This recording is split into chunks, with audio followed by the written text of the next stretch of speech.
Olá, bem-vindo a mais um episódio de Vida nos Trilhos. E hoje será um episódio duplo, tanto do Vida nos Trilhos quanto da escola do podcast. O motivo é porque temos uma entrevista sensacional com o Rodrigo Machado.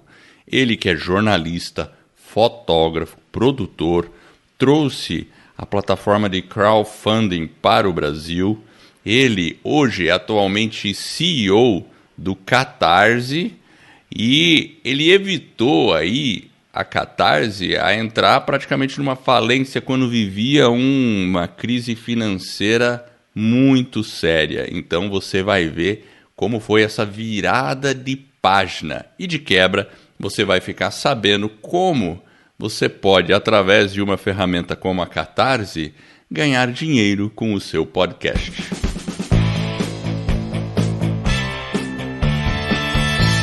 Meu nome é Edward Schmitz e Vida nos Trilhos é o podcast com a sua dose semanal de desenvolvimento pessoal e alta performance. E hoje um episódio duplo também da escola do podcast. Eu e meu parceiro de podcast, o Jefferson Pérez, nós destrinchamos as técnicas e os comportamentos que irão levar você rumo às suas metas e seus sonhos. Lembre-se, você é a média das 5 pessoas com as quais você mais convive. Então, junte esse time para começar a sua semana em velocidade máxima rumo aos seus sonhos. E aí, Jefferson, viu que convidado bacana temos hoje? Hoje nós temos um convidado. Tudo bem contigo aí, Edward? Comigo tudo bem. Então tá bom. Hoje nós estamos com o Rodrigo do Catarse. Rodrigo, seja bem-vindo aí ao nosso podcast, ao Vida nos Trilhos e a Escola.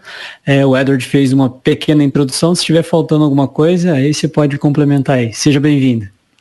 Muito obrigado aí pelo convite, pessoal, é um prazer. Como eu disse, é a primeira vez que eu estou participando do podcast, eu espero que seja legal e que eu consiga agregar valor aqui e falar coisas que podem ser úteis aí para o pessoal que quer aprender sobre crowdfunding, sobre o que é o financiamento coletivo aqui no Brasil.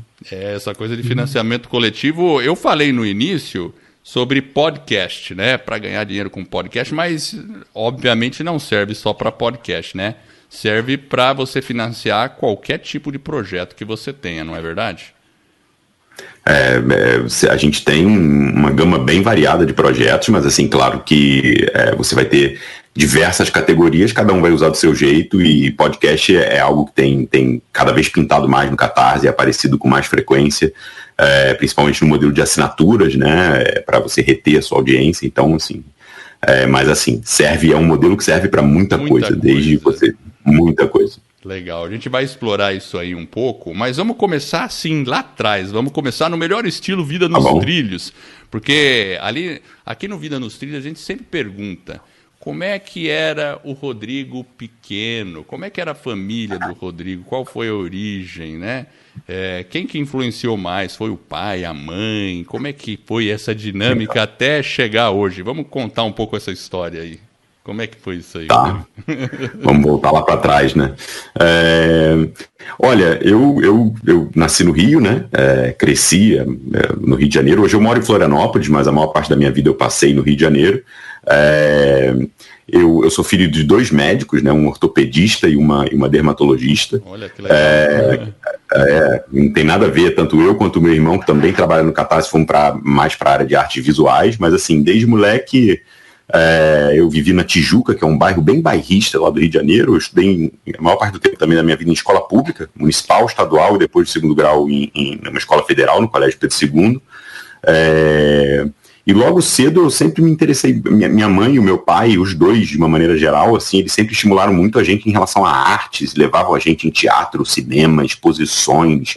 Eu lembro muito da minha mãe falava, e também gostava muito do Brasil de uma maneira geral. Eles falavam, olha, antes de vocês saírem, se um dia tiver a oportunidade de sair do país, não, antes a gente vai conhecer o Brasil. Então eu fui para a Amazônia pequenininho, eu fui... minha mãe sempre fez muita questão de passear pelo país para a gente conhecer o que era essa imensidão aí que é o Brasil.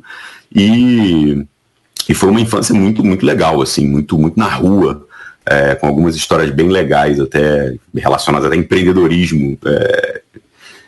E a minha mãe sempre deu muita liberdade, e o meu pai também, pra gente fazer o que a gente achava que era legal pra gente, até matar a aula, assim. Então, ela me estimulava e falava, você não quer ir hoje? Não, então tudo bem, então não vai, fica tranquilo, desde que você no final do ano esteja tudo certo e passar de ano, você pode fazer o que você quiser. E eu falo isso para dizer que ela, no fundo, ela estimulou, e aí isso vem muito da minha mãe mesmo, ter essa responsabilidade com as decisões que a gente toma desde molequinho, assim, desde pequeno.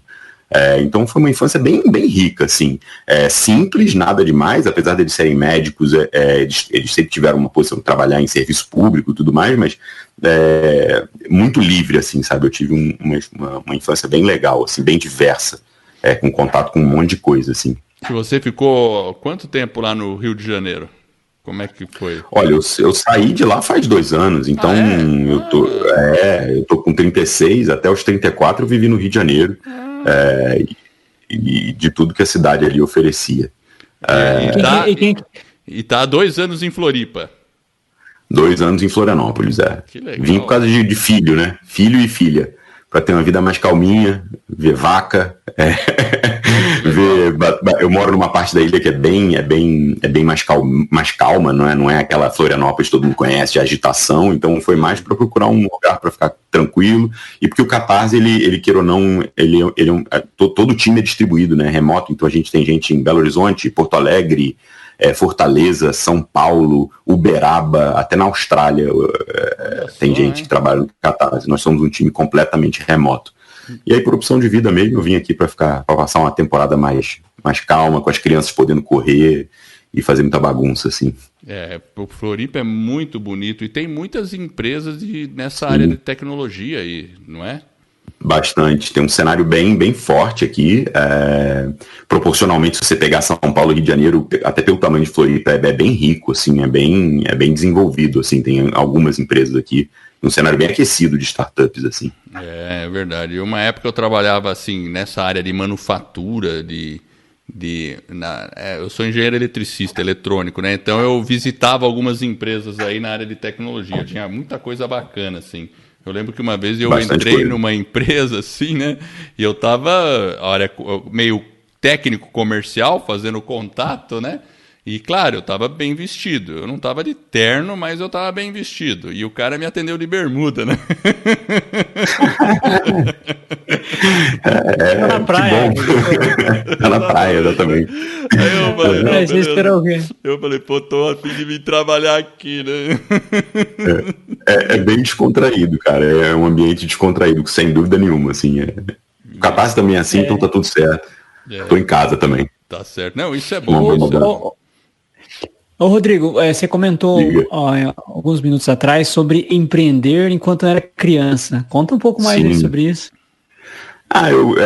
Que já me perguntaram qual é a primeira vez que você teve essa sensação de empreendedorismo, e eu tinha, acho que 8 anos de idade, 7 anos ou por volta disso aí, e o pneu da minha bicicleta furou, e eu tinha $1 no meu bolso, minha carteira era $1 que minha avó, uma coisa de vó, né? Fala, toma esse $1 aqui para ir dinheiro para dar sorte, essas coisas. Mas eu queria mais mesmo na minha bicicleta funcionando, e eu entrei na fila de uma casa de câmbio ali numa galeria que tinha na Tijuca.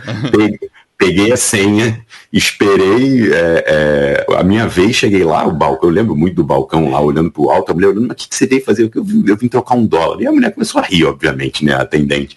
Mas chamou a atenção, o pessoal achou engraçado, e o gerente veio e trocou $1 para mim, obviamente, fora do sistema, me deu o dinheiro, eu fui lá e consertei o meu pneu da bicicleta. E eu sempre uso isso como analogia de falar, cara, empreendedorismo é você ter uma barreira ali e querer remover essa barreira da maneira como você tiver de acesso ali na hora. Naquela hora ali com 8 anos foi trocar $1 na casa de câmbio, e eu lembro bem disso, assim. Foi uma história que minha mãe foi saber muito tempo depois, assim, e se diverte com isso até hoje. Eu andava sozinho na Tijuca, né, um período que era possível eu com 8 anos andava a Tijuca inteira. Isso é legal, né? Essa coisa de andar sozinho hoje em dia já não dá mais, né? E essa questão do empreendedorismo cedo, né? Teve mais algum evento, assim, que você lembra que você sentia que você queria empreender?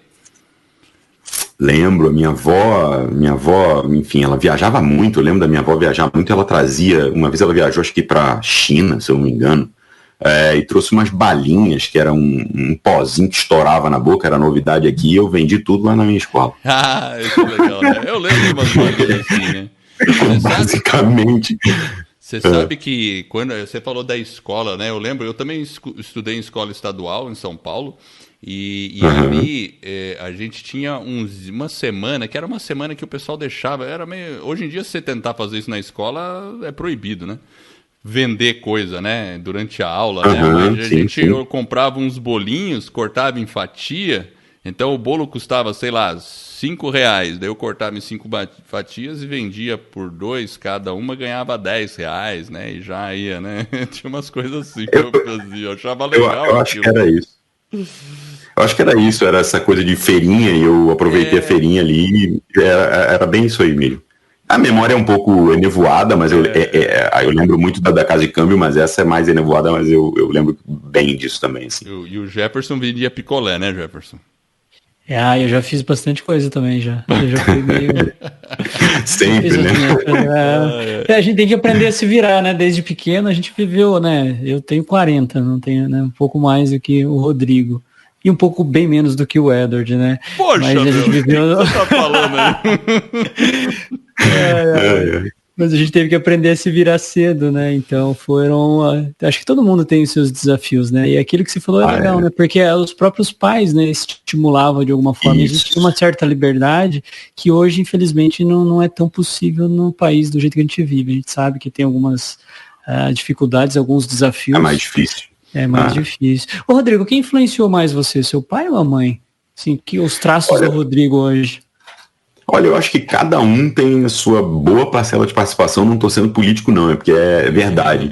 Eu acho que a minha mãe sempre foi muito, muito empreendedora. Ela é uma pessoa que foi movimentando a nossa vida de maneira muito, muito ativa o tempo inteiro. Se dependesse do meu pai, acho que a gente ia ficar lá paradão, quietão, com calma. Agora, o meu pai, ele era um cara muito contemplativo. Eu lembro muito dele sentado numa poltrona que ele tinha uma coleção enorme de CDs, então ele foi uma pessoa que foi muito responsável pelo meu contato com a música, apesar dele não ser músico. Então, assim, eu acho que cada um foi dando a sua pitadinha ali no caldeirão, sabe? Mas essa parte mais de ir pra cima, de empreender, sem dúvida nenhuma, a minha mãe.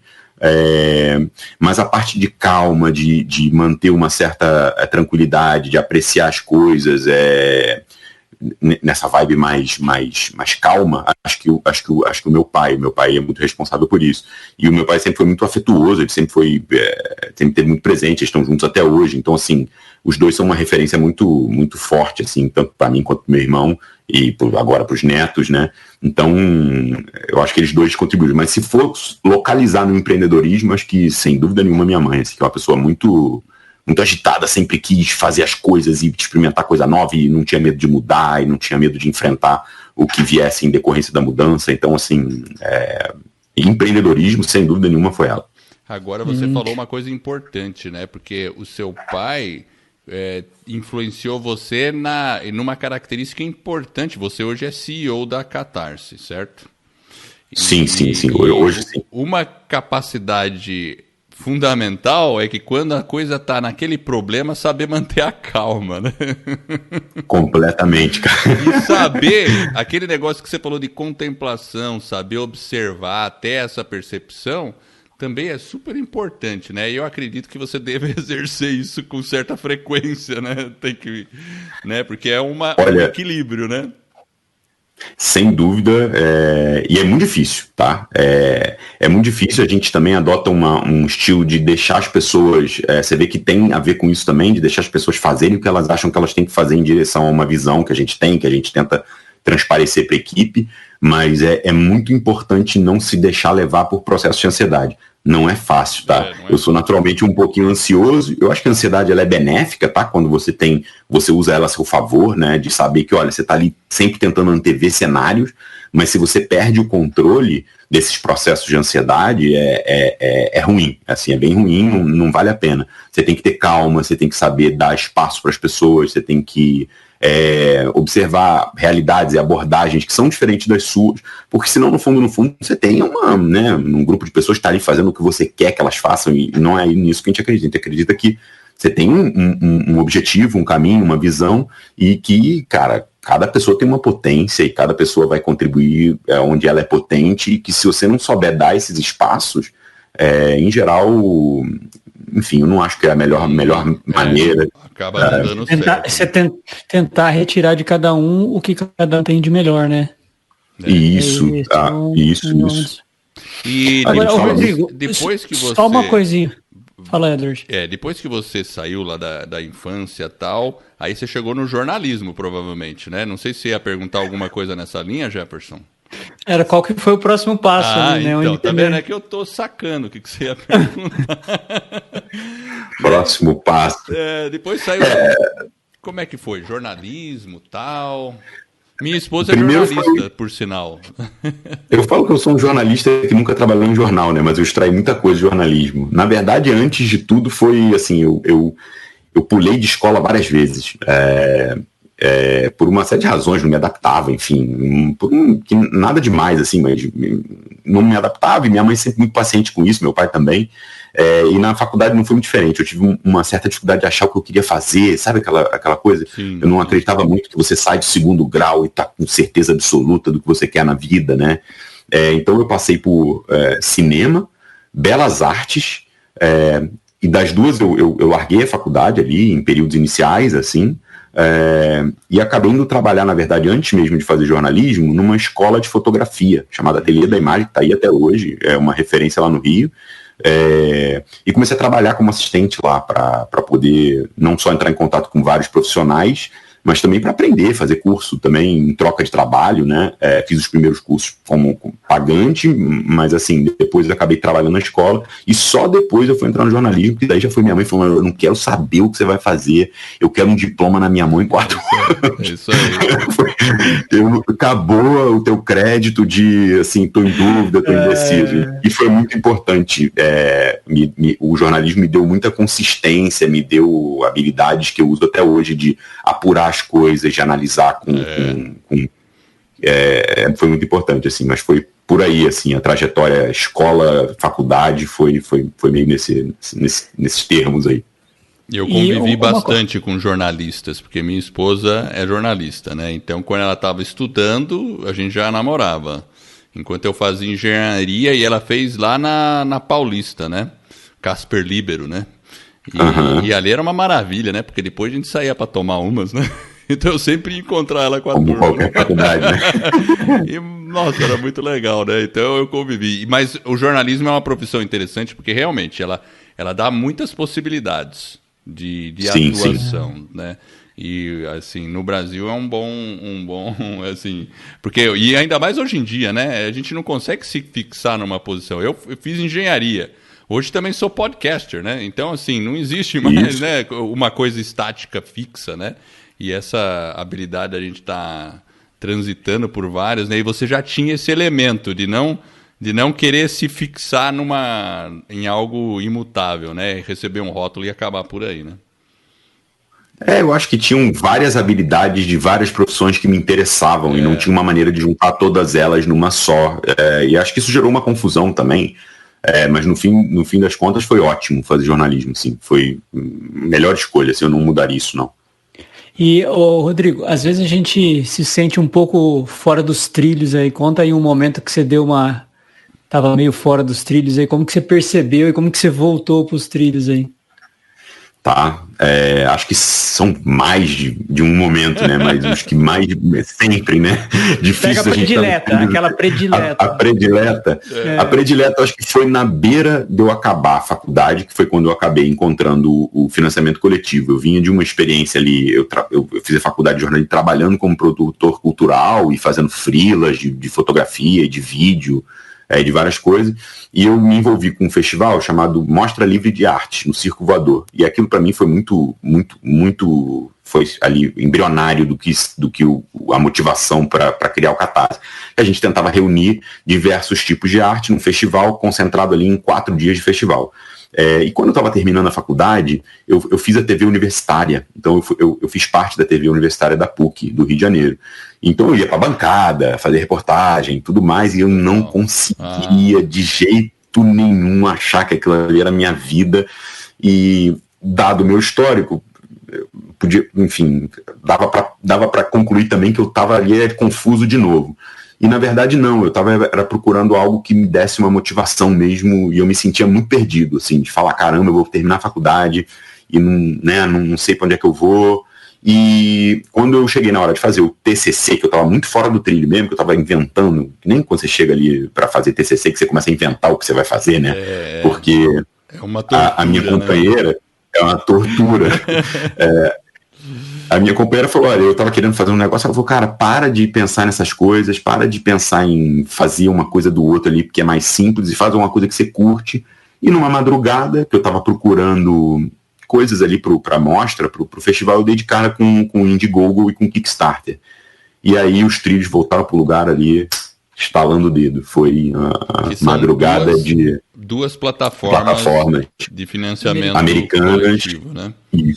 Isso, são duas plataformas de financiamento coletivo. O Indiegogo veio até um pouco antes do Kickstarter, era bem focado em cinema independente. Na época eu gostava muito disso, assim.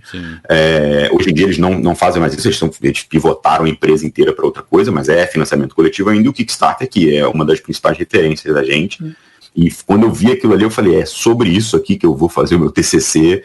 E aí o resto foi mergulhar nesse estudo e depois sair da posição de acadêmico, né, ali mesmo que só num TCC, em vez de engatar em mestrado, falar, não, cara, eu quero tocar isso aí, trazer esse tipo de modelo aqui pro Brasil, isso aí soluciona muita coisa. Cara, que legal. E aí foi aí que a vida voltou pros trilhos e tá nos trilhos até hoje. Já saiu algumas vezes aí também no meio desse caminho, mas no geral, faz parte, né? Já dá uma descarriladinha ali, bom. Tá tudo bem também, né?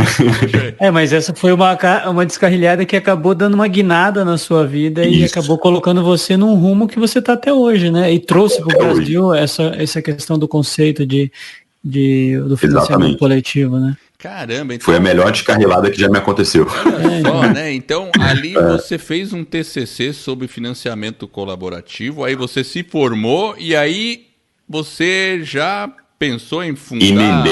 Já emendou e fundou a empresa, direto, foi isso? Direto. Foi exatamente isso. Eu termino, apresento tudo ali no meio de 2010, ali, termino, entrego o trabalho inteiro, aí vou filmar um documentário na Ilha Grande com um diretor lá que estava aqui no Brasil, um americano, mas já com a cabeça nisso, falando que ia fazer isso, um monte de gente falando que eu era maluco, que as pessoas não iam dar dinheiro para projeto desse jeito, e aí conheço as pessoas do Catarse, né, pelo fórum lá, nenhum dos sócios se conhecia antes, a gente se conheceu pela internet,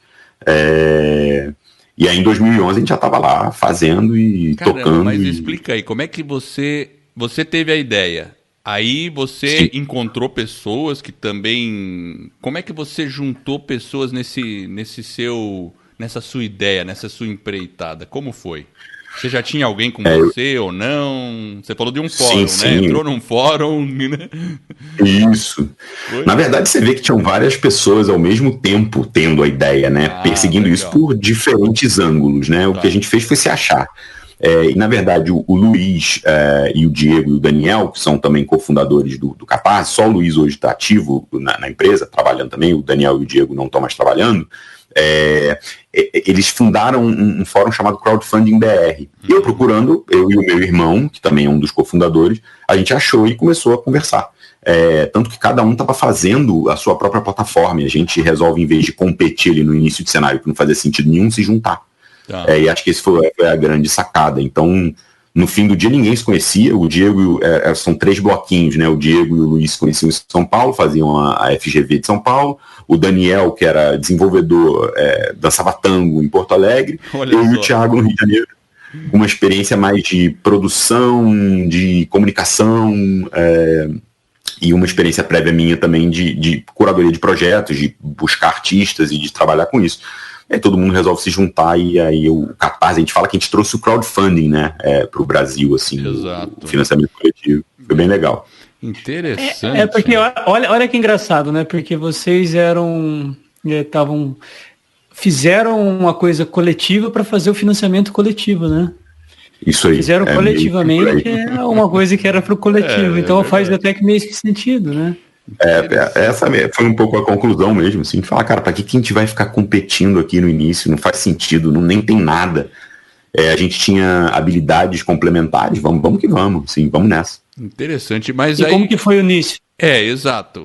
Já procurou um contador, criou um CNPJ, começou... Como é que foi? O que aconteceu daí? Olha, num primeiro momento, inclusive, o Catarse, né, foi lançado ali a tecnologia, a gente lançou um blog por fora, a gente ainda não tinha oficializado publicamente a junção, né?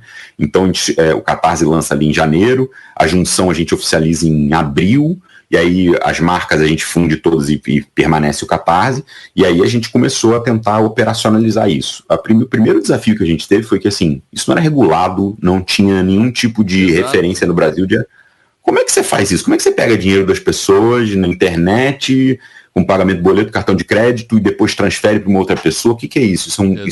Isso é um marketplace, isso é uma loja, isso é uma doação. Você está vendendo, então, como é que você emite nota para isso, né?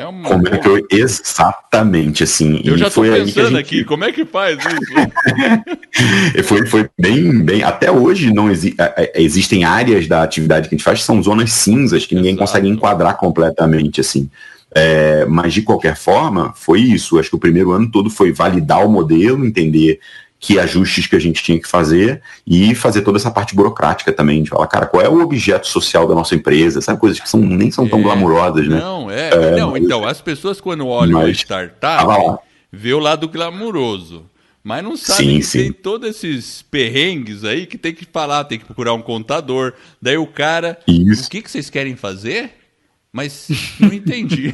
Aí você tem que explicar. O cara vai. Aí tem que escolher qual que é o que a empresa faz. Aí você não acha nenhuma descrição que se encaixe naquilo, né? É uma dificuldade. Não, foi exatamente isso, assim. A gente acabou ficando com a mais, assim, que é a intermediação de negócios, né? Que é você juntar pontas, e até hoje é o que a gente utiliza e tá ok, isso é regulado, a gente consegue fazer tudo de maneira bem eficiente com isso, assim, mas foi muito bonito, foi o glamour do modelo, vendo o modelo se desenvolver, mas ao mesmo tempo um trabalho burocrático ali, de lidar com as coisas. E a participação desse grupo de pessoas foi coeso? Como é que foi? Porque teve uma sinergia logo de cara, foi assim? Foi. É bem impressionante, assim, é bem fora da curva nesse sentido, né? É muito difícil você achar pessoas que se juntam assim, né, sem ter algum tipo de antecedente prévio e funciona. Funcionou muito bem. Eu acho que ao longo desses 9 anos as pessoas foram mudando seus focos, interesses. Então tem gente que saiu. Meu irmão mesmo, logo no começo, ele não ficou na operação. Então a gente lidou sempre de maneira muito natural com isso.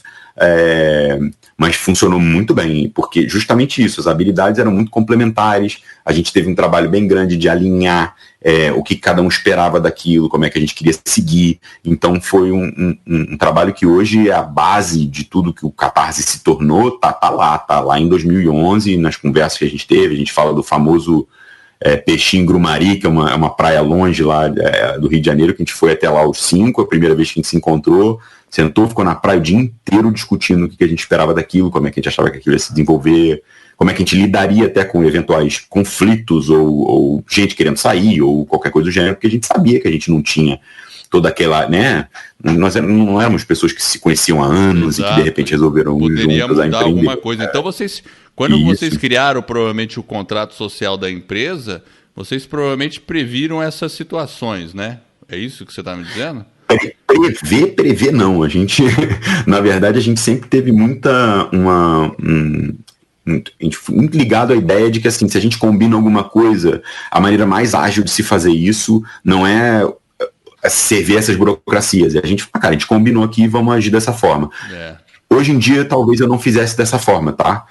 Acho que isso também gera os seus ruídos. Mas, assim, foi muito importante naquele momento pra gente ganhar agilidade e não se preocupar tanto, assim, com esse lado burocrático. Verdade. E funcionou muito bem. Mas a gente também aprendeu depois que é importante formalizar coisas, que é importante ter uma previsão que às vezes é isso, é burocrática sobre como é que as coisas funcionam. Né? Assim, mas naquele momento não mudaria nada. Porque você pode colocar em contrato social como da entrada de um sócio, como ele permanece, a preferência dos outros e tudo essas situações, né? Mas você tem razão. Exatamente. Se você se prende muito a isso, não dá agilidade para começar. Então é um equilíbrio complicado, porque se a gente fica muito perdido nisso, daí a coisa nem vai para frente, né? E legal que deu certo, né? Isso é bacana. E aí, quem que cuidava da parte técnica, do desenvolvimento da ferramenta? Porque aí depois eu fico pensando na dificuldade que vocês tinham de receber pagamento, transferir dinheiro e fazer toda essa validação. Porque muitas vezes a pessoa punha um cartão de crédito, tinha que ter a validação do cartão, tem que ser um ambiente seguro e um monte de coisa aí vai, que coisa que eu nem imagino. É isso aí, assim, no começo a gente aprovava pagamento na mão, basicamente. Então, assim, você tinha que ir lá revisar, hoje é tudo automatizado, né, assim, e não só automatizado, como você tem processo de conciliação, de que se entrou o pagamento aqui, tem que estar listado lá, enfim, a gente não é um banco, mas assim, você tem transações ali no Catarse que tem que estar com esse nível de segurança e com esse nível de clareza. Mas assim, no começo era guerreiragem.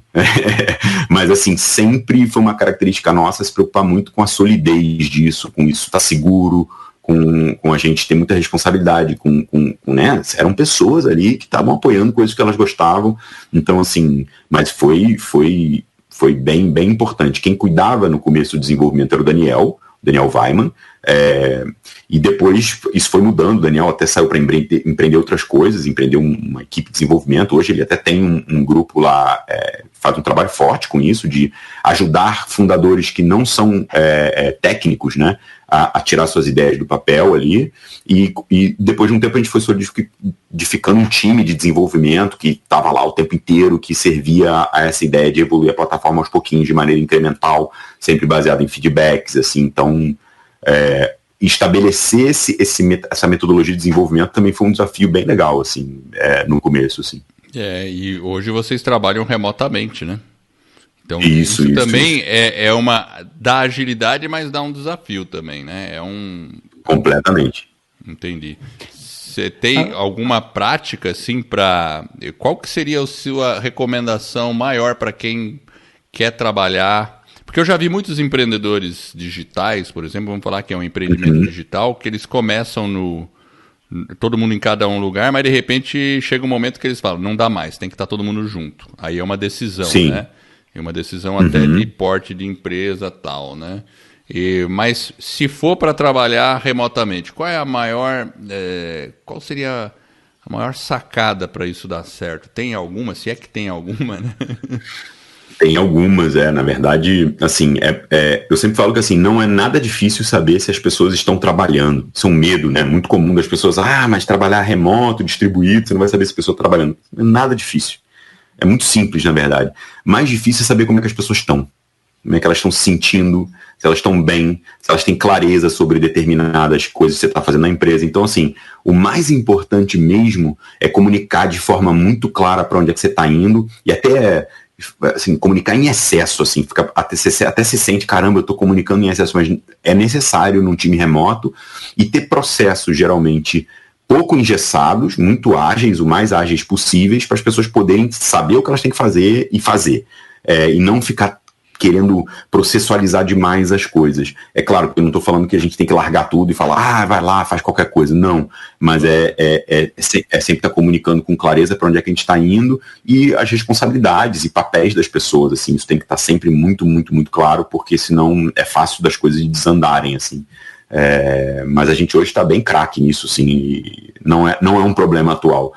Nosso problema atual, na verdade, é até refinar um pouco melhor o nosso trabalho remoto para entender quais são as ferramentas mais adequadas e a gente está sempre numa busca de melhorar constantemente isso, sim. Agora, mudando um pouquinho, voltando para a questão mais prática ali do financiamento coletivo, ele nasce ali, sim, né? No início dos anos 2000, mas aí em 2011 2010, você... né? 2010, né?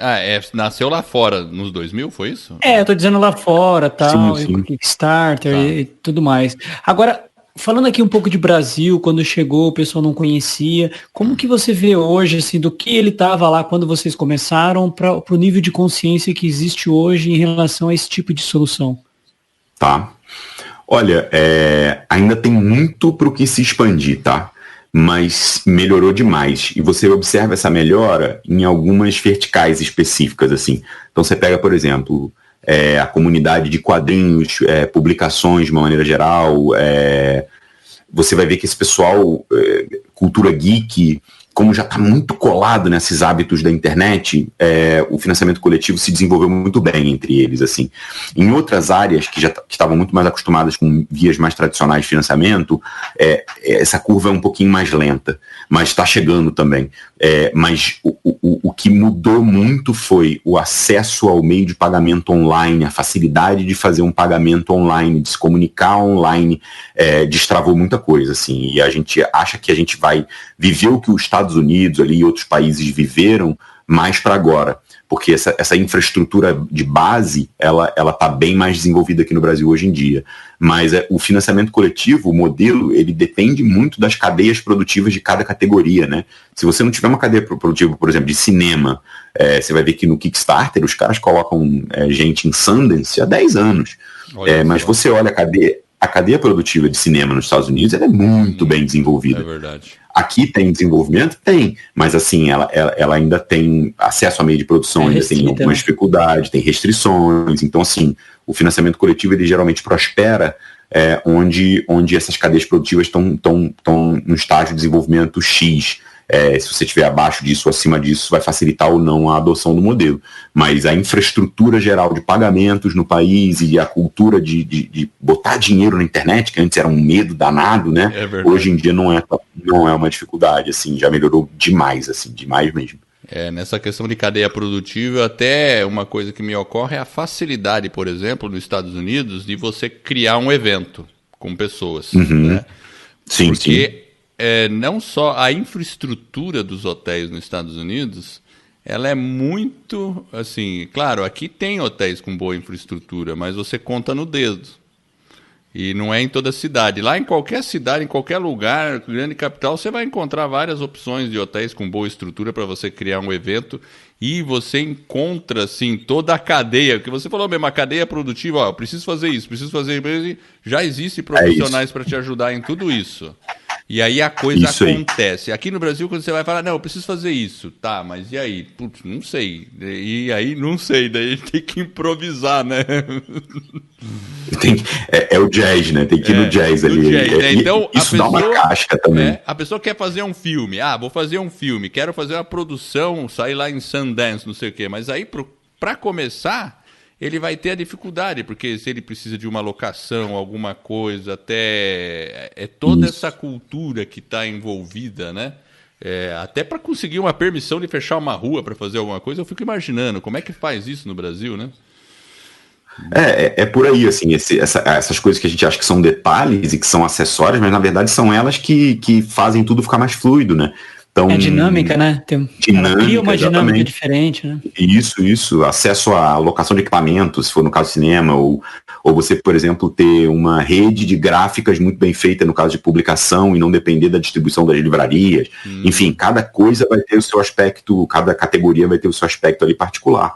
Mas, assim, a gente anda colado com essas cadeias produtivas e a gente consegue desenvolver melhor categorias que estão em cadeias produtivas que estão prosperando e o mais legal de tudo é você ver quando o inverso acontece, que é o financiamento coletivo ajuda a formar essas cadeias produtivas. Isso é muito bonito de ver. Assim. E o legal é que ele ajuda a criar essas cadeias produtivas fora das grandes corporações que já possuem as suas cadeias produtivas estabelecidas, mas com o poder da grana lá que tem, né? Já pega uma Globo, a Globo resolve tudo, né? Agora, tem estrutura para tudo. Agora, o cara que não tem essa, como é que ele faz? Aí, com financiamento colaborativo e tal, e aí essas cadeias começam a se criar e sair do monopólio de poucos, né? Isso é legal. E tem tudo a ver com... É bem legal. Nossa, é muito interessante, né?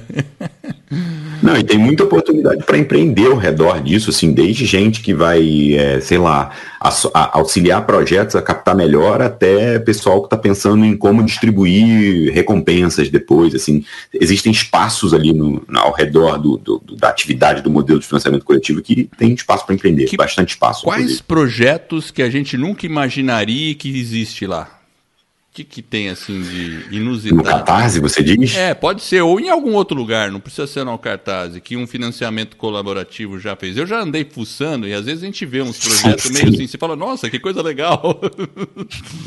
Olha, alguns destaques assim, assim, um cara uma vez no Kickstarter, ele propôs fazer um sanduíche de salada de... Enfim, eu não lembro de que era a salada, nem que é tão louco. E o negócio acabou virando um festival, assim. Era um projeto de brincadeira, salada de ovo, eu não lembro agora qual é deve ser salada de ovo, porque americanos têm mania de salada de ovo. Deve ser isso. E virou um festival, porque o cara pediu $30 e arrecadou 70 mil. Você tem projetos, por exemplo, no Catarse, no começo, a gente recebia projeto de falar, eu quero ser o primeiro brasileiro que vai pisar na Lua. Eu quero comprar o Yahoo, mas esses projetos nunca foram ao ar, mas assim, e coisas que de fato são bem curiosas, assim, enfim, tem algumas, assim, tem uma máquina para disparar sal para matar mosquito, você vai ver, tem de tudo. Tem de tudo, se você fuçar. Tinha um site especializado, que eu não vou lembrar o nome agora também, que só mostrava os projetos estranhos, assim, é divertidíssimo. Sim, interessante, né? Mas claro, por exemplo, vocês fazem uma aprovação do projeto, certo? Hoje em dia não. Hoje em dia não. A gente teve durante muito tempo. Hoje em dia é completamente aberto, com exceção de, claro, se você estiver infringindo alguma diretriz ou alguma coisa que não pode, o projeto vai ser retirado, ou nem vai chegar aí. Legal, né? Fazer algo legal, né? Mas assim. Hoje não tem. A gente acredita que a curadoria, né, como a gente chamava, ela acabava limitando um pouco, te transferir um poder que a gente acha que não é nosso, sabe? É verdade. O poder de se um projeto vai ou não vai ser feito, ele é do apoiador. E a gente acredita muito nisso. Ele é da pessoa que apoia. Tem razão. Porque às vezes você pode olhar e falar, nossa, mas que ideia esdrúxula, mas de repente ela faz muito sucesso. Isso. Você não tem como. Ela pode ser esdrúxula para você, mas para um monte de gente é genial, né? Então... E as pessoas querem ver aquilo, então a gente achou que era o mais importante e a gente também queria criar um ambiente de errar e acertar, né? Sim. Então às vezes você num projeto vai fazer uma coisa que não é boa, não vai conseguir e vai ter alguns casos que a gente já viu isso acontecer e vai fazer um segundo que vai funcionar. Quando você limita esse cara no primeiro, ou essa pessoa no primeiro projeto, ela não vai voltar só porque foi barrada, então a gente acreditava que a gente não deveria fazer isso e deu super certo, assim, foi fundamental a gente tirar a curadoria para ver isso acontecer. Isso vem com os seus riscos também, mas a gente acredita que é bem legal, assim. Beleza. Ô, Rodrigo, você falou projeto, você falou campanha, falou recompensa. Explica aí como que é, quais são as fases aí, as etapas aí, para quem não está talvez tão ligado no que é situado no que é um financiamento coletivo. Como que ele funciona? Quais são essas principais etapas? Quem aí? pode fazer um financiamento coletivo? Você só precisa ser maior de 18 anos, ser residente brasileiro, ou ter, enfim, alguma questão aqui no Brasil, né? E você, geralmente, um projeto ele vai envolver, assim, um período de campanha, né? Que é o prazo que você tem, uma proposta do seu projeto, vídeo ou sem vídeo, recompensas ou não recompensas também. É bem livre isso, mas a gente sabe que projetos bem explicados, que tem uma boa página de projeto, que tem um vídeo que ilustra bem a sua proposta e com recompensas que são condizentes com o que você está fazendo, geralmente a taxa de sucesso é bem maior. Porque é isso, as pessoas estão avaliando ali o que elas vão, né, ajudar. E se você faz qualquer coisa, a pessoa vai naturalmente falar, não vou apoiar isso aqui, não entendi o que é, a não ser que seja uma pessoa projetos muito pessoalizados ali, que ficam num círculo muito pequeno de pessoas. Então, basicamente, os elementos são projeto, né, a apresentação do projeto, isso inclui o vídeo, a descrição, as recompensas, um período de campanha, que é um período que é um mecanismo quase de marketing mesmo, que você vai falar para essas pessoas, dizer, olha, eu quero 30 mil reais para fazer o curta-metragem tal, desse jeito, e depois você vai ter o pós-projeto, né, que é quando você vai entregar as recompensas, mostrar o que você fez, se comunicar com seus apoiadores e apoiadoras sobre como é que foi o andamento do projeto. Então, assim, basicamente é essa a timeline ali de uma pessoa que está financiando alguma coisa coletivamente, assim. E é basicamente isso, assim, é um valor, uma proposta, pessoas ao redor disso, e uma ênfase que tem que ser dada muito nisso, em gestão de comunidade, mais do que no dinheiro. A gente fala muito que é mais crowd do que funding, né? É mais a multidão em si do que o financiamento, sabe? Você tem que saber chegar nas pessoas, conversar com elas, encantar elas com a sua ideia, e não simplesmente botar uma página do projeto ali e falar, tá aqui, eu quero isso aqui, quero 10 mil reais. É verdade. Não é assim que funciona, criar sabe? uma tribo, né? Criar uma tribo, criar um ecossistema de pessoas que vejam valor naquilo, que acreditem naquilo, ter aquela questão de você criar uma ligação com as pessoas também, né? Então, que é o que, por exemplo, por isso que alinha muito com podcast, porque podcast a gente já faz isso naturalmente. A gente já se relaciona com o público já começa a confiar na gente, já quer ouvir. E aí eu acho que realmente, por isso que está aparecendo, claro, o podcast tá em uma ascensão nesse período, né? A Globo começou a fazer e tal, então a coisa começou a tomar uma notoriedade maior aí, né? E aí a gente vê que surgiram alguns projetos aí, né? Agora sim, então a divulgação, né? Quando você faz um projeto, a divulgação é um fator muito importante, sem dúvida, né? Você fica num período lá coletando, então divulgação é livre, né? Mídias sociais, boca a boca, o que tiver valendo, né? Você percebe algum elemento assim fundamental das que dão sucesso e para as que não dão sucesso? Se é só divulgação ou é uma combinação de fatores aí? O que uma pessoa precisa se preocupar para a sua campanha, para o seu financiamento coletivo de um projeto dar certo, né? Você falou de desenho ou de HQ, de alguma coisa assim. Vamos supor que o cara escreva histórias em quadrinho, já faça, que tem muitos bons artistas que fazem produções independentes aí, ele quer fazer um projeto lá. Como é que ele deve agir, né? O que dá mais resultado? Tá. Olha, as táticas de divulgação, elas são várias, mas o mais importante, eu diria que 70% de uma campanha se resolve no pré-campanha, por incrível que pareça. É você saber muito bem qual é o desafio que você vai enfrentar e qual é a audiência que você vai ter que acessar para conseguir aquilo. E aí você vai ter números que vão te auxiliar nisso, a gente tem um monte de material para ajudar, mas, em geral, o ponto comum que você vê em todos os realizadores que conseguem usar o modelo de financiamento coletivo de uma maneira coesa, constante e que tem sucesso, eles não subestimaram esse esforço de campanha. Isso, o que significa não subestimar, né? Estudou, olhou um monte de outros projetos, apoiou projetos, não subestimou, não foi muito excessivamente ambicioso. Acho que sempre tem que ter uma dose de ambição, né? Você está realizando seu sonho ali, você tem que, mas soube lidar com isso de uma maneira, moderada. E quem apostou, eu digo, não é um tiro, né? Não é uma corrida de tiro, é uma maratona. Quem apostou na maratona geralmente se beneficiou melhor. Por quê? Porque se você estudar bem, entender as nuances, conversar inclusive com outras pessoas, mostrar o seu projeto antes de ir para o ar, para pessoas que você confia que vão te dar feedbacks reais mesmo. Não vai ficar ali, que lindo, maravilhoso. Exato. Não, vai falar, olha, não gostei muito disso, acho que dá para melhorar isso. São essas pessoas que não têm esse apego muito grande à ideia em si e muito mais apego àquilo que ele quer realizar lá na frente, são as que vão se dar melhor. E tem um número muito forte que corrobora isso, que é, assim, você entra com o primeiro projeto, a tua taxa de sucesso vai estar ali girando na média, 30%, 40%, 50%, dependendo da categoria e dependendo do tipo de projeto. Se você faz o primeiro, faz o segundo, faz o terceiro, faz o quarto, e entregou esses projetos todos muito bem, a sua taxa de sucesso vai para 90%. Porque você cativou uma audiência, você fez um bom trabalho, as pessoas passam a confiar. A gente diz que a moeda no financiamento coletivo, ela não é o dinheiro, ela é confiança. Você estabelecer relações de confiança, de que você vai entregar, de que se você não cumpriu o que você prometeu, isso vai ter um motivo muito forte. Então você comunica crises mesmo.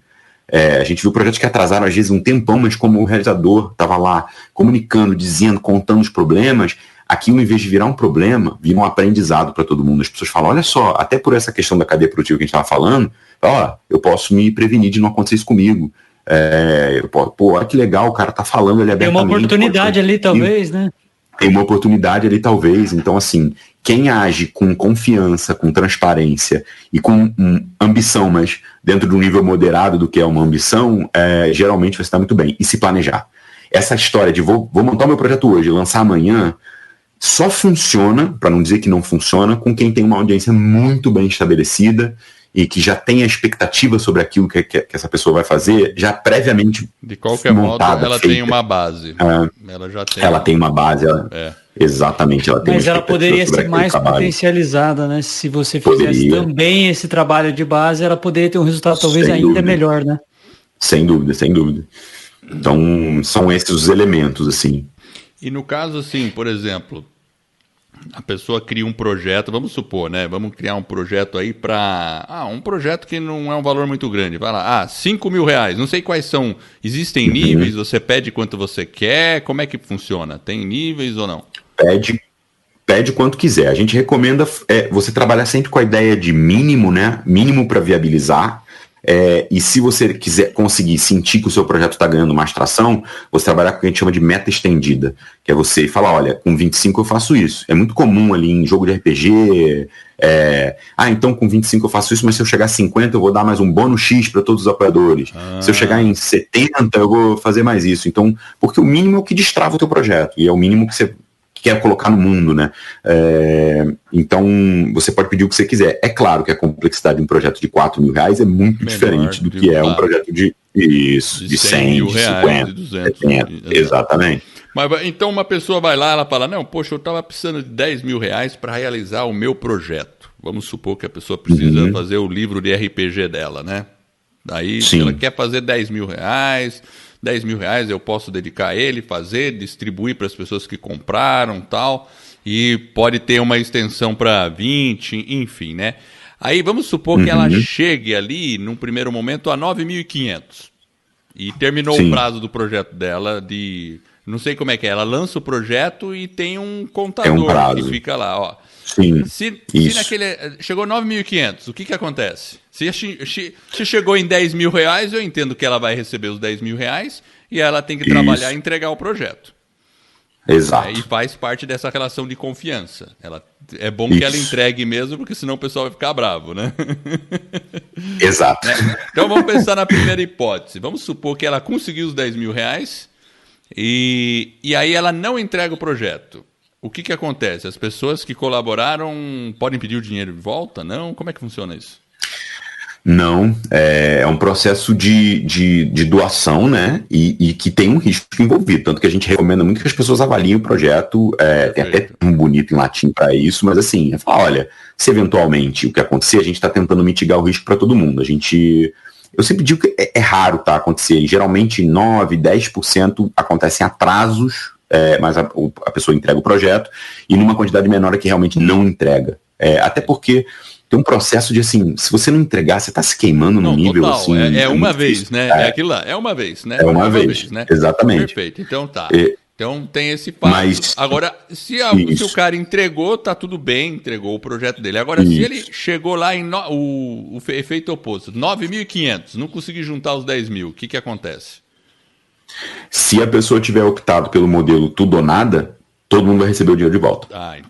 Se for pelo modelo flexível, que você fica com o que você arrecadou, a pessoa vai receber o dinheiro. Mas a gente só recomenda esse modelo para coisas específicas. Tipo, eu tenho uma tiragem extra de um livro que já está produzido e eu quero distribuir. O flexível não importa se você vai conseguir 10 ou 5, ou, por exemplo, projetos de doação para causas, por exemplo, onde qualquer grana que entrar é bom para aquela causa e para aquele projeto daquela causa. Aí o modelo flexível funciona, mas para esse modelo, onde você precisa viabilizar um projeto que está no papel e que não saiu, a gente recomenda só o tudo ou nada, e é o que é o mais utilizado. É o que é mais utilizado. Então, por isso, a fase de planejamento é fundamental, porque você tem que ter uma noção, é aquilo que você falou, tem que ter uma certa ambição, mas tem que tomar cuidado com ela. Para também você não falar, não, beleza, eu vou pedir R$100.000, vamos pensar grande. Aí você consegue 10, né?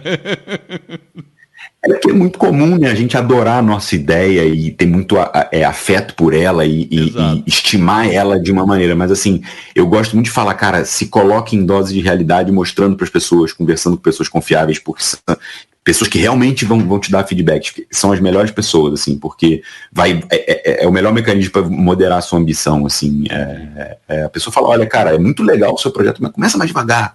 vai devagarzinho, modula ele, faz ele em vários módulos e coisas do gênero, assim, pode ser sempre muito legal. Assim. Agora, Rodrigo, pensando num caso assim, de um aluno nosso lá da escola do podcast, então a gente está falando de por exemplo, a gente tem um podcast aí, o Edward, já vai fazer quase 2 anos, ele é uma entrega de conteúdo e é uma entrega de conteúdo semanal, são 2 episódios, sim, e é recorrente, então todo mês, então a gente teria que fazer, nesse caso, a gente teria que fazer como? Seria uma campanha onde a gente vai ter lá o nosso projeto, a nossa campanha, e aí seria um valor pago de forma recorrente. Então, por exemplo, vamos supor, eu quero juntar R$300 por mês. Eu vou lá, coloco o objetivo, posso talvez fazer ele estendido, como você falou, mas eu estabeleço um valor inicial, posso estabelecer as escadas com outras... sei lá, como que vocês chamam? Metas estendidas, Metas estendidas, e aí você distribui para as pessoas e você fala, olha, se chegou aqui, talvez eu tenha uma recompensa A, aqui eu tenho a mais B, e tem os conteúdos que já são disponibilizados para todo mundo. Olha, se você tiver interesse nessa causa, aí você faz o projeto e divulga lá no Catarse, correto? Uhum. No caso de um trabalho recorrente, a gente tem o Catarse Assinaturas, né? Onde você pode... é um modelo de assinatura mesmo. Modelo de assinaturas, onde você tem um processo de assinaturas mesmo. As pessoas estão assinando ali mensalmente o seu conteúdo. Você tem posts que são para assinantes, posts privados, posts que não são privados, para você poder distribuir o conteúdo de uma maneira... porque, queira ou não, a mecânica muda um pouquinho. Você vê que você já estava adaptando a mecânica, né? A mecânica muda um pouco. Você pode conferir acessos. E esse é um produto uma modalidade mais recente do Catarse. Desde final de 2017, a gente evoluiu ela bem em 2018. Ela agora está bem estabilizada, assim, e é o mais indicado para esse tipo de mecânica, né, onde você todo mês está ali fazendo. Mas também não é incomum você ver pessoas que vão falar assim, eu vou dar pegar um tirão para desenvolver o meu podcast e depois captar essas pessoas para assinaturas, assim. Ou seja, eu faço um projeto inicial para modelar ele, fazer o trabalho, lançar, e aí depois eu vou atrás de aí a galera gosta, fala, tá aqui o projeto, aí ele vai atrás de uma assinatura e de uma recorrência através de uma assinatura mensal para ter ali uma renda para bancar aquele projeto. É uma das estratégias possíveis, assim. Tem um case bem forte de jornalismo sobre isso, mundial, né? Não é do Catarse, que é o pessoal do The Correspondent, que eles são um jornal que tem uma filosofia toda particular deles, e eles começaram desse jeito, eles fizeram um projetão, arrecadaram 1,2 ou 3 milhões, eu não lembro o número específico, e depois eles foram migrando essas pessoas que eles conquistaram com esse projetão para assinaturas, e recentemente eles fizeram para abrir uma espécie de sucursal nos Estados Unidos, eles são holandeses, e aí eles já tinham tanta base, tanta gente, que eles captaram 2,8 milhões, 2,5 milhões, se eu não me engano. Mas tudo nessa base de assim, eles começaram com um projeto pontual, passaram para assinatura, engajaram esses assinantes, eles têm uma série de posts que eles explicam como eles fizeram essa transição, né? E quanto dessas pessoas que apoiaram o primeiro que eles perderam, que não viraram assinantes, eles explicam como é que foi esse movimento, e depois eles ainda fizeram mais outro para lançar um serviço de assinaturas focado nos Estados Unidos. Então, assim, é uma estratégia possível fazer isso, assim. É interessante, ou seja, tem 2 possibilidades. Se alguém quer, por exemplo, se um podcaster tem uma ideia, quer lançar um podcast de alguma coisa, ele pode tentar um financiamento colaborativo de, sei lá, vamos começar com uma coisa pequena. R$3.000, né? Bem, R$3.000, vou criar um podcast assim, explica como vai ser e... Vou comprar os equipamentos, vou fazer? Isso, poderia fazer, de repente, porque às vezes tem muitas pessoas que estão dentro de comunidades, sabe, Rodrigo? Isso. E ele já tem uma certa tribo ali, né? Aquele pessoal, né? Tem pessoas que às vezes é um círculo ou pode ser uma religião, ou pode ser alguma pessoa que é da parte de fitness, alguma coisa. Então ele já tem uma certa comunidade. Daí ele fala, se eu criar um... já está engajado, já tem um engajamento. Então, né? Pode ser que nesse caso ele possa criar um projetinho e falar, vamos começar o podcast. Depois que ele criou esse projeto, ele pode ir para o modo recorrente e aí falar assim, pessoal, então eu vou fazer uma assinatura e se eu juntar tudo isso, eu posso te oferecer isso, sei lá, ofereço uma camiseta, te ofereço uma caneca, te ofereço mais isso, né? Porque ele já tem os fãs, né? Então seria mais ou menos nesse sentido, né? É isso? É meio por aí, assim. Nas assinaturas, a gente recomenda que as recompensas não sejam físicas, porque isso vai te dar uma dor de cabeça logística, que vai fugir do teu núcleo de trabalho ali, mas no pontual é bem comum, camiseta, caneca, No pontual já é mais até cor de cabelo. Até cor de cabelo? Até cor de cabelo já teve. Aí o cara vai pra Florianópolis cortar o cabelo, né? Aí fica tem de tudo. É bem legal. Nossa, que bacana, né? Então... Agora, assim, como que dentro aí, obviamente, o pessoal deve ter vários tipos de projeto, vários tipos de dinâmicas, assim. Mas Sim. O que você vê aí, Rodrigo, assim, que é uma coisa assim legal que o pessoal faz, por exemplo, para manter o engajamento dos assinantes, por exemplo, né? Porque a gente está falando do podcaster, no caso aqui, no sentido de ter projeto, ele faz, mas depois ele pode ter isso como uma forma recorrente, até para um trabalho que ele pode desenvolver. Ninguém nasce querendo ser um podcaster, mas hoje em dia ele pode estar entregando um conteúdo de qualidade, né, um conteúdo que ajuda as pessoas e tem ali a tribo dele, tem um engajamento. Mas assim, de uma forma geral, assim, o que você vê aí dentro olhando agora mais uma pessoa que está dentro dos projetos, que funciona mesmo realmente para trazer o engajamento dos assinantes? Olha, acesso pessoal a você, exclusividade de conteúdo, esse tipo de coisa onde você faz a pessoa se sentir mais que ela tem mais acesso a determinada coisa, funciona muito bem, é uma das questões. Então, se você tem uma audiência já bastante estabelecida ou que está se estabelecendo e você tem pessoas que estão interessadas em participar um pouco melhor de pauta ou ter uma conversa mais pessoal com vocês ou ter acesso aos convidados e você uma live, estender, por exemplo, particular para esse grupo. Isso, esse tipo, exclusividade. A ideia de exclusividade funciona muito bem nesse sentido. É bem legal, assim. Então você vai ter, às vezes isso nem vai acontecer necessariamente no Catarse, vai ter um grupo no Discord, um grupo no Facebook, onde só os assinantes fazem parte. Claro, tem seus desafios de gestão disso, mas assim, geralmente as pessoas estão muito interessadas nesse tipo de coisa, assim. Ou seja, isso traz, engaja, mas tem a contrapartida, que obviamente se ele está se profissionalizando, ele está entregando todo aquele conteúdo, obviamente que ele também vai ter que ter a contrapartida dele para poder entregar aquilo que ele está prometendo, né? Senão aí também o projeto não vai ter, né, uma frequência de médio e longo prazo na assinatura. E cria a sensação de participação, né, que eu acho que é muito valiosa, assim. Esse pessoal mesmo do The Correspondent, eles abriram com uma universidade lá nos Estados Unidos para estudar a diferença entre um assinante e um membro. O que em termos de comportamento distingue esses duas figuras, assim. E você vê que o membro, ele está engajado, ele está vendo, ele está ajudando, ele é um advogado seu, ele vai espalhar, enquanto o assinante ele só quer uma relação de consumo daquele conteúdo, alguma coisa. É bem legal, é bem legal ver que existe essa distinção e ela pode ser usada a favor de campanhas, por exemplo, que querem chegar no membro mesmo, no engajamento, em ter um núcleo de pessoas que estão mais engajadas naquela atividade, assim, Então, eu acho que exclusividade, proximidade são coisas muito importantes nesse sentido, sim. Cria. E hoje, atualmente, vocês têm alguns projetos de podcaster. Eu até vi acho que é do Mamilos, né? Que é bem interessante. Sim, né? Sim. Mamilos, o Bruno Torturra, tem alguns ali. O Ivan Mizanzuki, já vi. O Ivan lá também. Tem alguns, assim. Então, assim, tem podcast, por exemplo, é uma categoria que a gente acha que vai crescer muito, assim, principalmente assinaturas.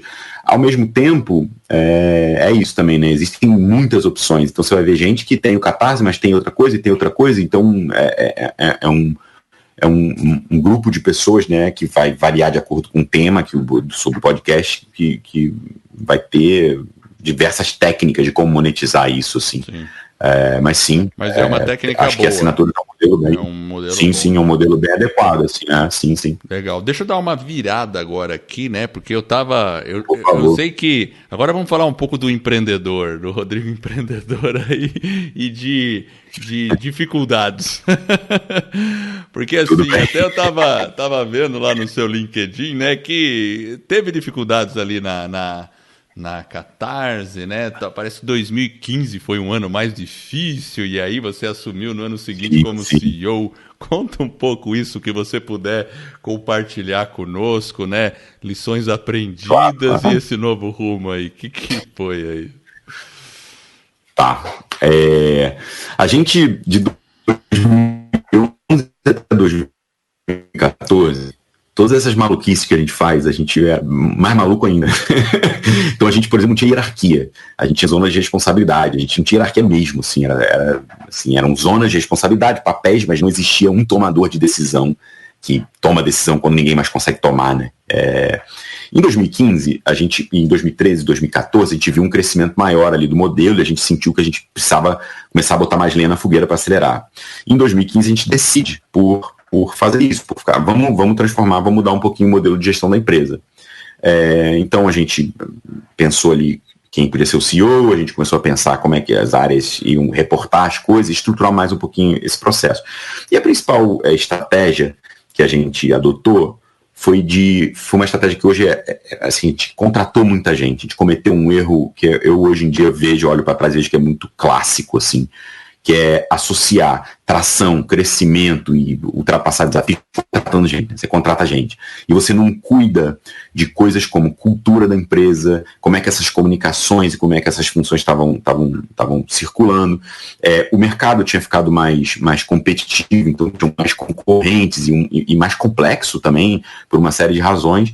Então o que aconteceu foi que a gente contratou muita gente, a gente saiu de 13 pessoas para 26, sem ter os processos adequados para circular essas informações que são muito necessárias.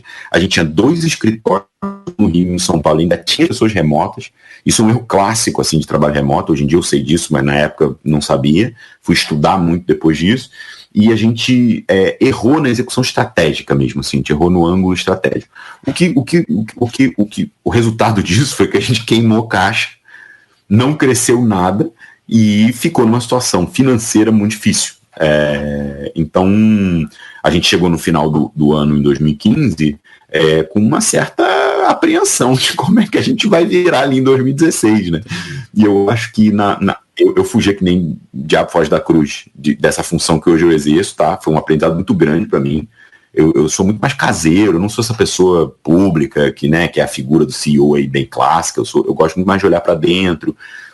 Mas todo mundo ali na época falou, olha, cara, eu já vinha antecipando os problemas, eu gosto de analisar as coisas assim, eu já vinha antecipando os problemas, a pessoa falou, eu acho que você é a pessoa que tem que fazer isso. A gente também contou com a ajuda em 2016 de uma pessoa que ajudou a gente a ultrapassar esses desafios e ver quem seria a melhor pessoa para exercer essa função.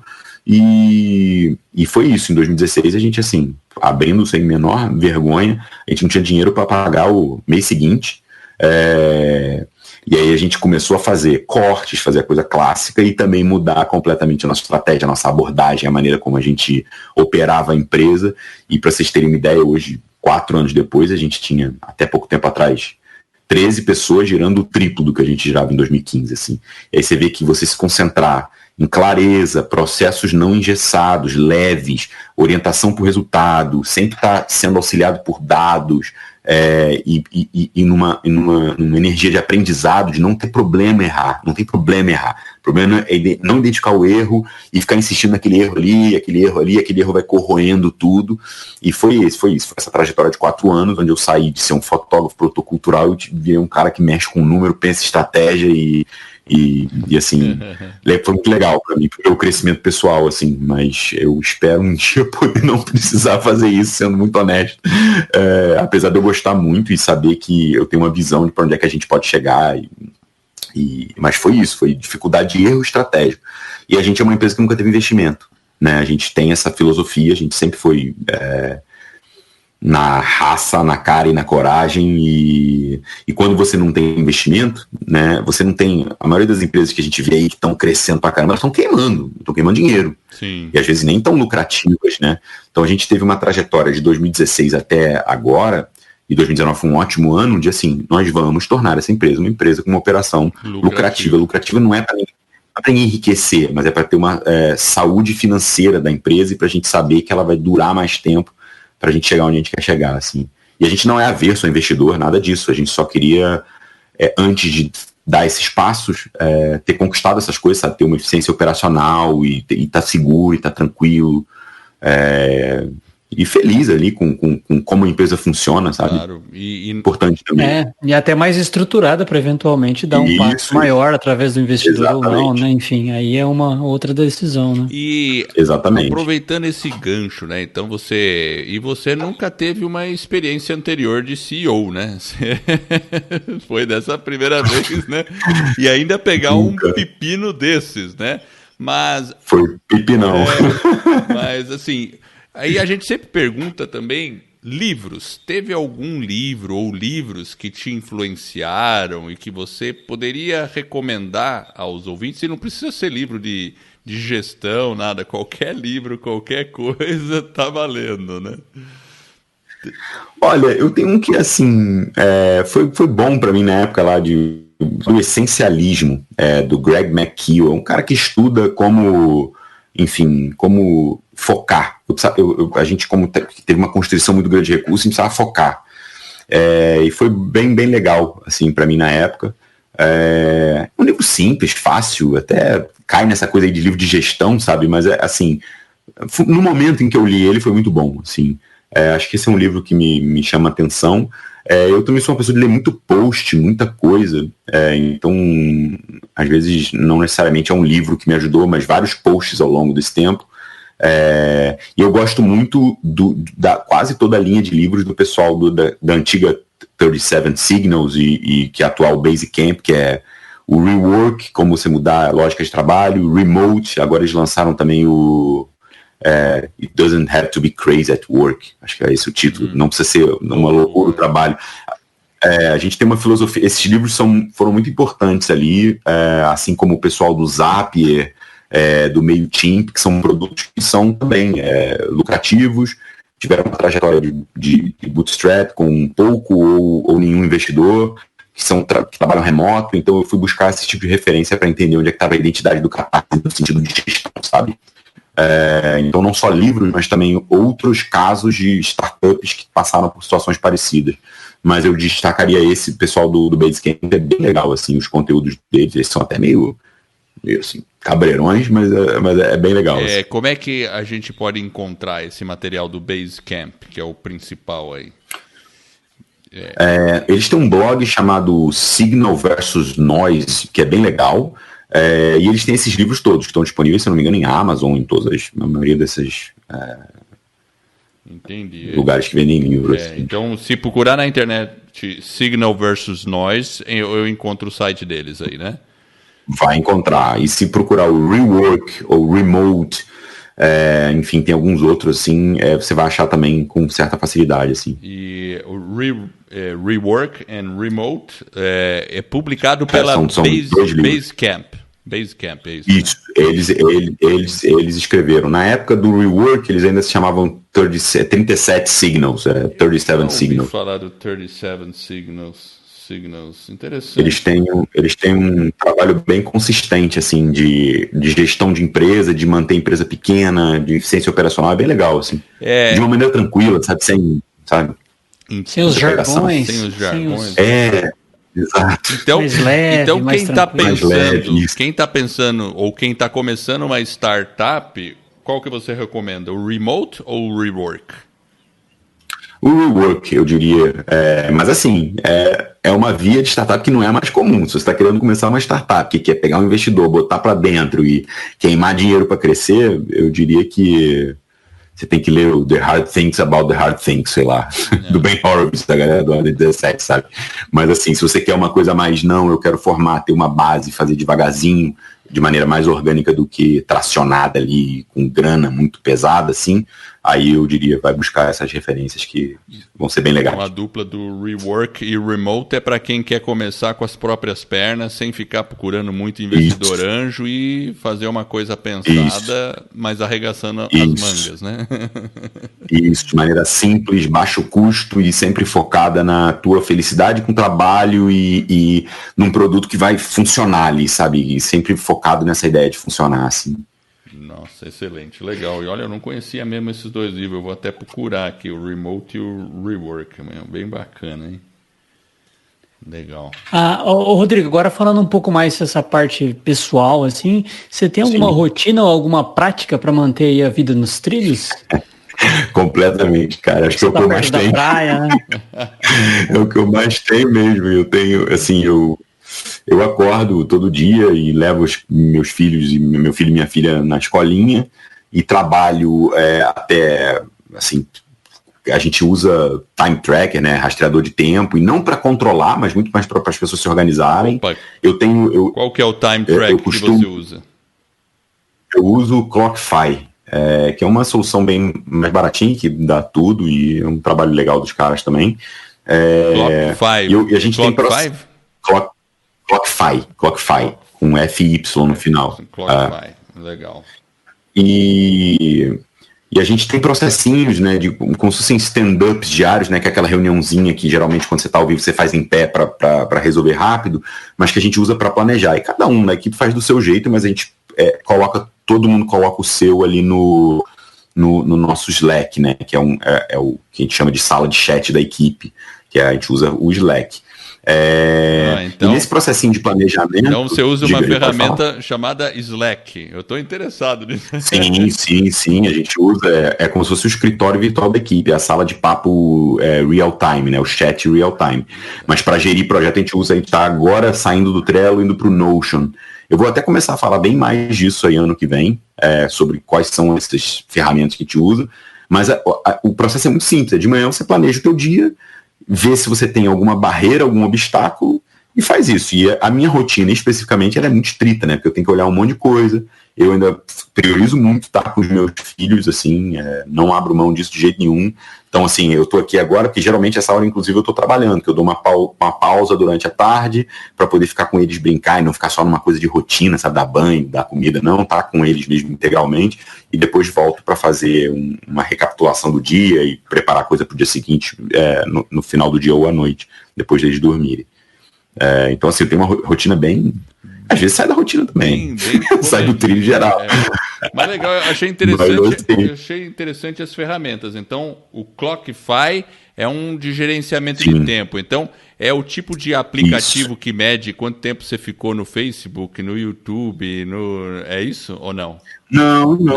Agora, por exemplo, tá rodando aqui dizendo que eu tô no podcast, para eu ter uma noção da nossa jornada de trabalho ao longo da semana. Como o time todo é remoto, isso é importante demais para a gente saber assim, quanto que um projeto que a gente está fazendo interno da empresa está tomando de hora das pessoas. Isso vai se traduzir em custo. A gente vai saber se aquilo ali está andando, não está, se está travado, não está. E não é para controlar as pessoas, tá? Isso é muito importante falar. Eu não fico aqui olhando e falando, não sei quem trabalhou 10 horas. Tô nem aí para isso, cara. Eu tô olhando se as coisas estão andando. Entendi. Sabe? E para a gente poder quantificar custos. Ele é importante ele é também importante na medida que você consegue, através do controle em si, você vai ter que gerenciar os resultados através de custo, de uma série de outras métricas que vêm em função desses apontamentos, né? Isso. A gente sabe se a gente gastou muito tempo em rotina, muito tempo em coisas que vão agregar valor ali na frente. É mais para ter esse tipo de insight, né, de pulso vindo da equipe, do que se eu ficar olhando assim. No máximo que a gente usa para falar de gestão de equipe, assim, é para falar, tem uma pessoa que está trabalhando muito menos durante 4 semanas seguidas. Eu não vou lá para falar com ela, falar, pô, você está trabalhando menos. Eu vou lá falar, cara, está acontecendo alguma coisa? Está tudo bem? É um problema de engajamento com a ferramenta ou você está com alguma dificuldade específica, pessoal? Porque eu não estou todo dia com essa pessoa no escritório, né? Então eu tenho que ter elementos que me dão dicas se eu preciso ir lá falar com essas pessoas para manter todo mundo numa boa, assim.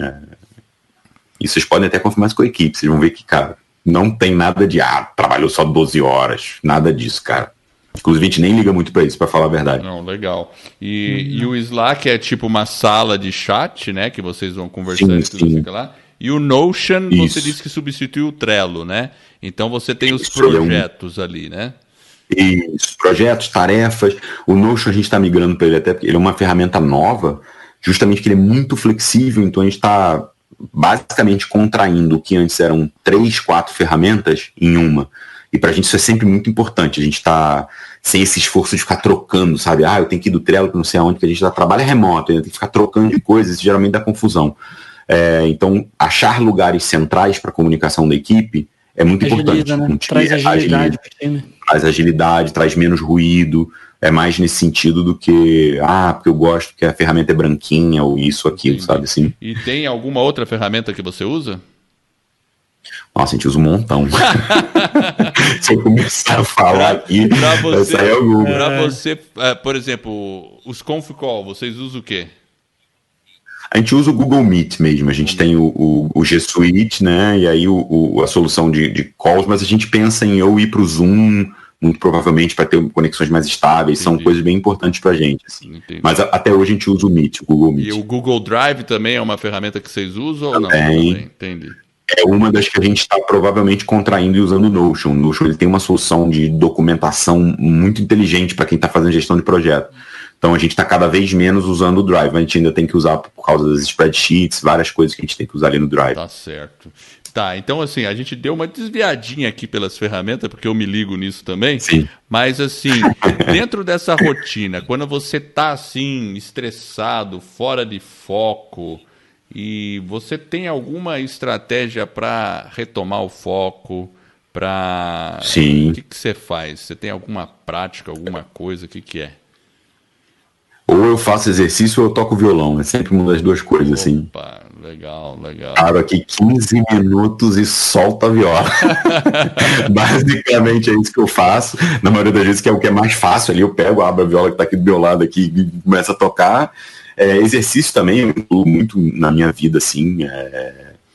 E claro, aí também às vezes é só sair para almoçar com a minha companheira, sabe? Coisa assim, quando dá, a gente... Mas nem sempre dá, mas a gente faz isso. Tá certo. E, por exemplo, o exercício físico é algum... Você tem uma prática constante, é alguma coisa específica? Sim, você corre? sim. O que é? Eu faço um tipo de treinamento que é uma mistura de funcional com elementos de peso. Eu sempre fui muito autodidata, exercício também, mas sempre faço há bastante tempo. Hoje em dia, enfim, por causa dessa correria toda, acabei... a vida também de empreendedor ganha peso, ganhei 12 quilos, mas tô voltando pro meu esquema. Eu sempre fui muito disciplinado com isso, até eu gosto, na verdade, pra caramba. De correr, de fazer exercício funcional, levantar peso, gosto dessas coisas todas, assim. Eu assim, teve uma época que eu tava com 94 quilos, agora eu tô com 80, então também passei por isso. Bom, cara. Dá aquela descarrilada, assim, né? Eu tô no contrário agora, eu tô com 95 e tava com 81, então assim, eu tô voltando ali para o meu estado mais devagarzinho também. Eu fui muito mais magrelão, assim, né? Então, mas é uma coisa que a gente tem que tomar cuidado, porque depois a gente deixa de fazer, né? Sim. E aí a gente tem que ficar nos trilhos dessa forma, né? Às vezes a gente encontra os pesos aí, né? A gente perde e depois acha ele no caminho. Isso. Toma mais cuidado. É verdade. Não tem jeito também, cara. Uma hora é isso. Você sai do trilho numa coisa e na outra você tá no trilho. Levando aqui essa expressão, cabe muito bem, assim.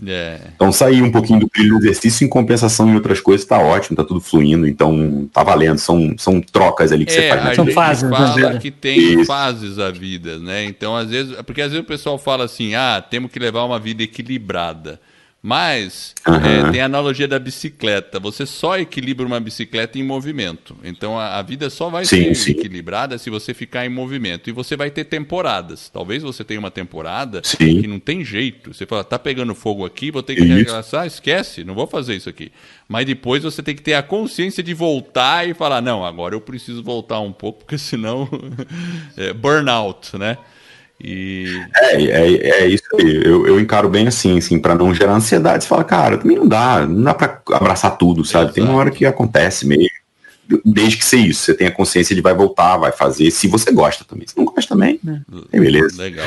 Tudo bem. E quais são os planos pro Catarse aí? O que vocês pensam do futuro aí no nosso Brasil, com esse empreendedorismo, crescimento da empresa, podcast chegando e outras coisas, as pessoas se tornando mais conscientes do poder desse financiamento coletivo? O que vocês enxergam? Você vê otimista, com visão otimista para o futuro? Sim.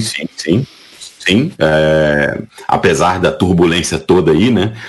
De uma maneira geral, eu sempre gosto de pensar que crises, de uma maneira geral, fazem as pessoas se moverem, né? E eu acho que isso aconteceu em algum nível, assim, no Brasil, em várias esferas, assim.